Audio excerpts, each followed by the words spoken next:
Hi friends, welcome back to my channel life style vlogs. இன்றைக்கி silver விளக்கு அப்புறம் silver பாத்திரம்லாம் எப்படி பளிச்சுன்னு கழுவுறதுன்னு பார்க்கலாம். நான் 2 மெத்தட் யூஸ் பண்ணியிருக்கேன். உங்களுக்கு எந்த மெத்தட் ஈஸியாக இருக்கோ நீங்கள் அந்த மெத்தட் ஃபாலோ பண்ணிக்கோங்க. இப்போ வாங்க எப்படி கழுவுறது, என்னென்ன தேவைன்னு பார்க்கலாம். இது பார்த்திங்கன்னா எவ்வளோ கருப்பாக எண்ணெய் பசை ஒட்டி இருக்குதுன்னு உங்களுக்கு தெரியும். இப்போ நம்ம இதில் டிஷ்யூவெல்லாம் நல்லா தொடச்சிட்டு அதுக்கப்புறம் கழுவலாம். இது கழுவுறதுக்கு கொஞ்சமாக லெமன் ஜூஸ் எடுத்துருக்கேன். அப்புறம் இந்த இதில் 2 ஸ்பூன் சால்ட் ஆட் பண்ணிக்கிறேன். அதுக்கப்புறம் நெல்லிக்காய் சைஸில் புளி எடுத்துக்கிறேன். இப்போ கழுவ ஸ்டார்ட் பண்ணிடலாம். இதில் ஆட் பண்ணியிருக்க லெமன் ஜூஸு சால்ட்டு பார்த்திங்கன்னா நம்ம நார்மலாக எந்த பாத்திரம் பிடிச்சிருந்தாலும் அதை யூஸ் பண்ணி கழுவினாவே அந்த கருப்பு, இந்த பிசுப்பு எல்லாத்தையும் போக்கிடும்.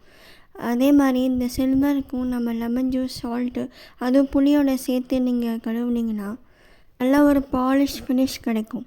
இதுதான் ஃப்ரெண்ட்ஸ், இது கழுவுனதுக்கப்புறம் இப்படி தான் இருக்குது. எவ்வளோ பளிச்சுன்னு இருக்குன்னு பாருங்கள். இப்போ இதை தொடச்சிட்டு பார்க்கலாம். ஒரு தடவை தண்ணியில் அலசிட்டு அதுக்கப்புறம் நீங்கள் டிஷ்யூ வச்சு தொடச்சிக்கோங்க. ஏன்னா புளி வச்சு கழுவுறதுனால அங்கங்கே கரை படிஞ்சிருக்கும். இதுதான் ஃப்ரெண்ட்ஸ் ஃபஸ்ட்டு மெத்தட். இப்போ நம்ம செகண்ட் மெத்தட் பார்க்கலாம். விளக்கு பார்த்திங்கன்னா கழுவுறதுக்கு முன்னாடி எண்ணெய் பசை நிறையா இருக்கிறதுனால ஒரு டிஷ்யூ வச்சு தொடச்சிக்கலாம். நல்லா எல்லா இடத்துலையும் கார்னர்ஸில் எல்லாமே நல்லா தொடச்சிக்கோங்க. டிஷ்யூ இல்லாட்டி உங்களுக்கு எதுக்குன்னு தனியாக துணி வச்சுருந்திங்கன்னா கூட நீங்கள் அதை வச்சு தொடச்சிக்கோங்க. ஏன்னா நம்ம எண்ணெய் பிசுக்கோட கழுவ முடியாது. அப்படி கழுவினாலும் அதில் பளிச்சுன்னு வந்தாலுமே அது அப்படியே டல்லாக காமிக்கும். ஸோ ஃபஸ்ட்டு நீங்கள் தொடச்சிட்டு அதுக்கப்புறம் கழுவ ஸ்டார்ட் பண்ணுங்கள். இப்போ நான் யூஸ் பண்ணுற செகண்ட் மெத்தட் பார்த்திங்கன்னா ஒரு ஈஸி மெத்தட் தான். உங்களுக்கு இந்த மெத்தட் எது பிடிச்சிருக்கோ நீங்கள் அதை ஃபாலோ பண்ணலாம். இப்போ நல்லா அகலமான ஒரு பாத்திரம் எடுத்துக்கோங்க. என்கிட்ட ஒரே ஒரு விளக்கு இருக்கிறதுனால நான் இந்த சைஸ்க்கு எடுத்திருக்கேன். இப்போது நம்ம அந்த விளக்கு மூழ்கிற அளவுக்கு தண்ணி ஊற்றிக்கலாம். இப்போ தண்ணி ஃபுல்லாக ஃபில் பண்ணியாச்சு பாத்திரத்தில். இப்போது பேக்கிங் சோடா ஆட் பண்ணிக்கலாம். 1.5 ஸ்பூன் பேக்கிங் சோடா நான் ஆட் பண்ணியிருக்கேன். நம்மக்கிட்ட எவ்வளோ சில்வர் பாத்திரம் இருக்கோ அதுக்கேற்ற மாதிரி ஆட் பண்ணிக்கோங்க. ரொம்ப போட்டுறாதீங்க. அப்புறம் அதில் ஒரு மாதிரி வெள்ளையாக படிஞ்சிடும். இப்போ நம்ம ஒரு 6 பீஸ் அலுமினியம் ஃபாயில் அதில் போட்டுக்கலாம். நல்லா ஒரு மாதிரி க்ரஷ் பண்ணி போட்டுக்கோங்க.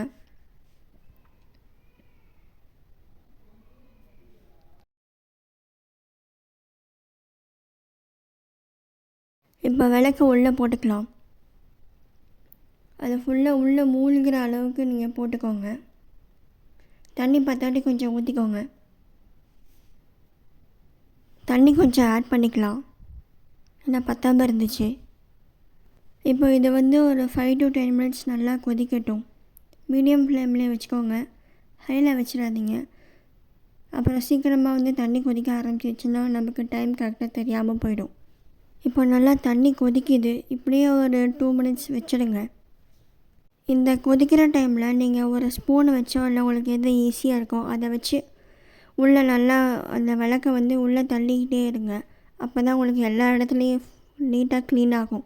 இல்லாட்டி அங்கங்கே க்ளீன் ஆகாமல் போயிடும். 2 மினிட்ஸ் நல்லா கொதிச்சிருச்சு. இப்போ நம்ம அதை கீழே ஊற்றிட்டு விளக்கு எடுத்துக்கலாம் வெளியே. அலுமினியம் ஃபாயில் நெக்ஸ்ட் யூஸ்க்கு வச்சுக்கோங்க. இப்போ பாருங்கள் விளக்கு எவ்வளோ பளிச்சுன்னு இருக்குது. இந்த 2 மெத்தடும் பாருங்கள். உங்களுக்கு எந்த மெத்தட் ஈஸியாக இருக்கோ அந்த மாதிரி பண்ணிக்கலாம். இந்த வீடியோ பிடிச்சிருந்தால் லைக் பண்ணுங்கள், ஷேர் பண்ணுங்கள், சப்ஸ்கிரைப் பண்ணுங்கள். தேங்க்யூ ஃபார் வாட்சிங் ஃப்ரெண்ட்ஸ்.